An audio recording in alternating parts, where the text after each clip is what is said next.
Hello, welcome to this session. And today I'll be discussing on how to choose a course in Kenya. And let me share screen.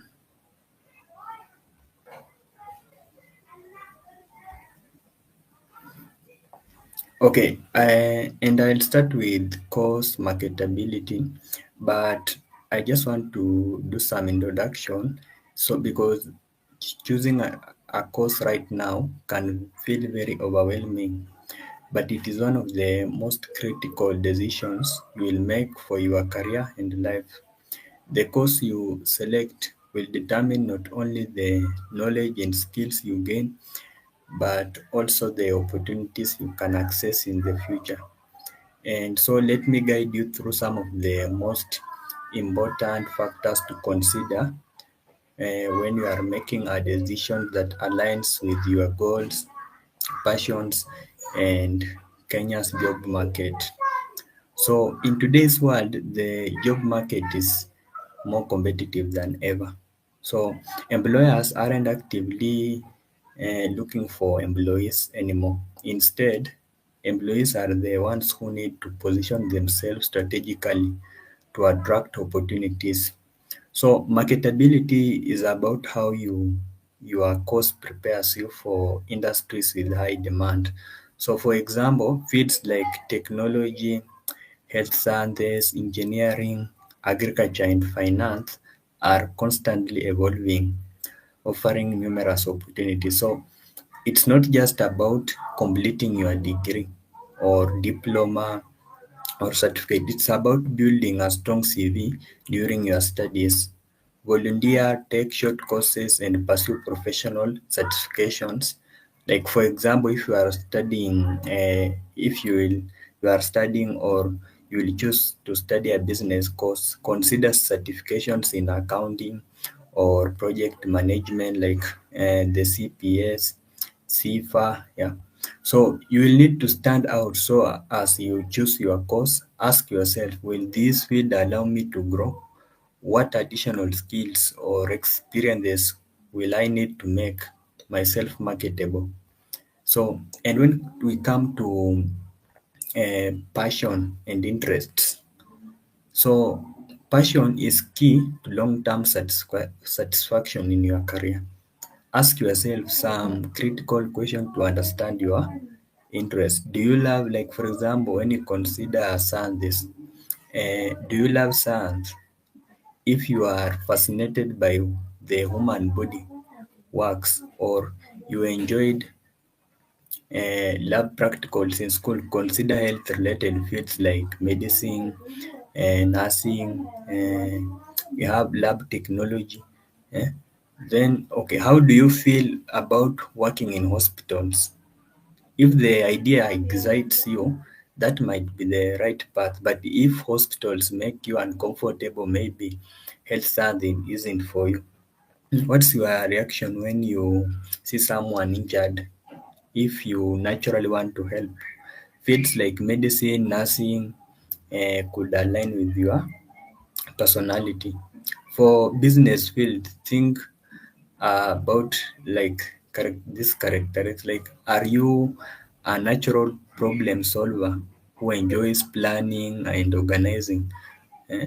Do you often find yourself identifying gaps in how things are done? So you need to ask yourself several questions like these ones, like another one in the business of field. Are you comfortable with numbers, negotiation, or leadership? So then if you are comfortable with such things, then business and finance might be your calling. For agriculture, uh, you need to ask yourself, did you grow up in a farming environment? Do you enjoy being outdoors or working with plants and animals? Agriculture isn't just about farming, it includes agribusiness, agricultural technology, and research, all of which are growing fields in Kenya. For engineering, you need to consider the technical challenges. Do you enjoy physics? Eh? Or did you enjoy physics and math in high school? Are you curious about how things are built from roads to buildings to software? Engineering demands problem solving, creativity, and resilience. So you need to think about that. Then another thing that you need to consider when selecting a course is think about your future workplace. Where do you see yourself working in the future? If you picture yourself in a hospital, think about your feelings toward health related courses like nursing, lab techno. If you see yourself in a corporate office, you might lean toward fields like finance, marketing, human resource management. If you love being outdoors, agriculture, forestry, or environmental science could be a great fit. So, your vision of your ideal workplace can give you clues about the right course for you. Then, another thing to consider, I have been talking about it several times, entry requirement, it matters a lot. So your KCSE results and cluster points will determine your eligibility for certain courses. So if you are passionate about a specific field but you don't meet the entry requirements, so don't give up. Consider alternative routes like diploma programs, bridging courses, or starting in debate institutions and upgrading later, because you could be having a C plus or a B minus, and your field of passion is medicine, and you don't meet the cluster points of medicine. So what will you do? You will have to either choose a diploma course or a certificate course, then begin from there. But don't forget something. If you decide to go for a diploma course and you have a C plus and above, you need to consider the cost of study, because you'll start from the diploma, then you proceed to degree, which will be much expensive than going for a degree direct. And remember, if you go according to the new funding model that you will be used, uh, for you to receive both help and scholarship, and you have applied for a diploma course, you need to study in a public polytechnic or a public college. But if you consider to study a diploma in university, you will not be able to apply for government funds even if you are placed by CUSP. So you need to consider that. So before settling on a course, consider the financial implications. Some courses like medicine or engineering require significant investment, but scholarship, bursaries, and help loans can help ease the burden. So TVET programs offer affordable skill-based education and are often just as rewarding as university courses. So uh, another thing that you need to consider when choosing a course is you need to consider the course first, not the institution. And I can say a large percentage of students, that's what they do. They consider the institution first instead of the course. So you need to first identify the course. After you identify the course, then it's when you can identify which institution do you meet the requirements. So don't start with the institution, or I need this university or this town, or yeah. So many students make the mistake of choosing an institution or town before deciding on the course they want to pursue. Avoid this.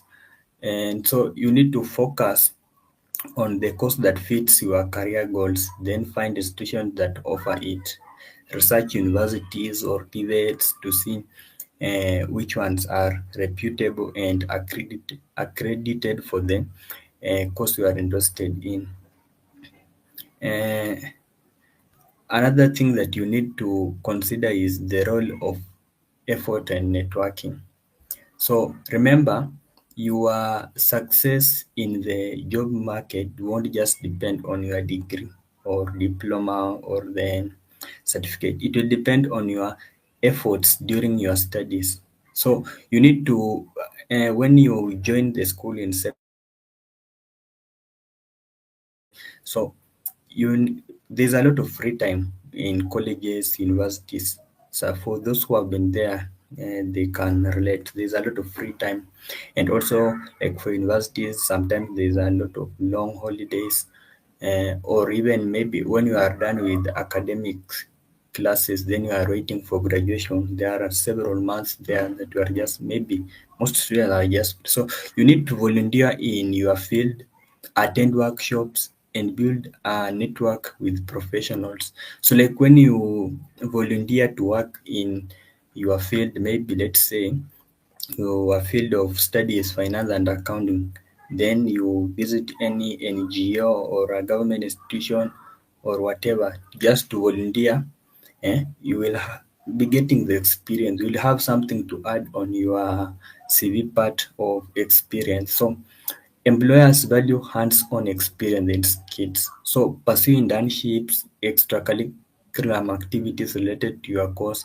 like for the degree field, for those who will be taking finance course, we have a challenge that happens in mostly in Kenyan universities, but those around Nairobi. But I also saw Kabarak University, yeah, but most of other universities who are from Nairobi. So there's this challenge that is called CIFA Society East Africa Challenge. It's a challenge whereby students participate in valuing the shares or and also doing a financial analysis of Safaricom company. So you need to participate in such events. Like for the CIFA, maybe you could be doing in an university that is not participating in such. So you need to look for these opportunities. If you find they are not in your school, and then yeah, you need to go and ask the management if you can have a chance to do so. So you need to think during your studies, it's not just about academics. If you see anything like for those who will be doing, who will be in the field of biology, if you find there's anything, any issue, maybe there's a plant somewhere or a weed, eh, and there's no you need to take those things like weeds or anything that you have seen and people are wondering what is this. So you can go with it, you meet the lecturer, you explain to him or her, I'm preferring to do this research. The university will support you. So you need to consider that because hands-on experience and skills is very important when it comes to job market because after you graduate, for those who will be having some experience, eh, most of you are preferred to those people who just have the academic papers only. So, then lastly, you need to call to action. Seek guidance. If you are unsure where to start, don't hesitate to seek help. Use Google search. Uh, uh, the job market and career prospects in Kenya, you can find them on Google. So you can even go to Google and search. Maybe you have identified a course, you don't have much information about it, you are not getting the best person to advise you. Just go to Google and ask, what are the job opportunities of this course? You search. After the job opportunity, you ask which companies, which institutions can I work after my graduate, after your graduation. So there are several things you need to consider. I know some of you they are in a very difficult situation, but even myself, I was there. After my high school, I wasn't that sure with the course that I need, but I was sure with the fields that I wasn't preferring. Like for me myself, field of medicine is not my field, so I did not consider that. Same to okay, same to education. I wasn't considering that. So, yeah. So you need to identify a field that will make you happy uh, in the whole of your life because right now the decision you are making right now will affect you the whole of your life because you are going to choose something that will always focus on in your studies, in the job market. So you need to be very careful. So choosing a course is a big decision, but it doesn't have to be overwhelming. Think about your interests, market trends, future goals. You need to keep yourself. I know right now most of you have smartphones, so when you have data, you need to do a lot of research. Yeah, to identify the fields of studies uh, that are evolving right now. What are the changes? Focus on technology. Yeah. So with the right mindset, preparation and support, you will set yourself up for a fulfilling career. Don't forget to like, share and subscribe for more educational content. Let me know in the comments what courses you are thinking about. I'll be happy to help you figure out the next step. So if you have a course that you have identified, you can share it in the comments section. Then I'll tell you more about it, or you can send me through our WhatsApp number. The WhatsApp number is here on the screen. Yeah, the 0111588 8831. So thank you for joining this session.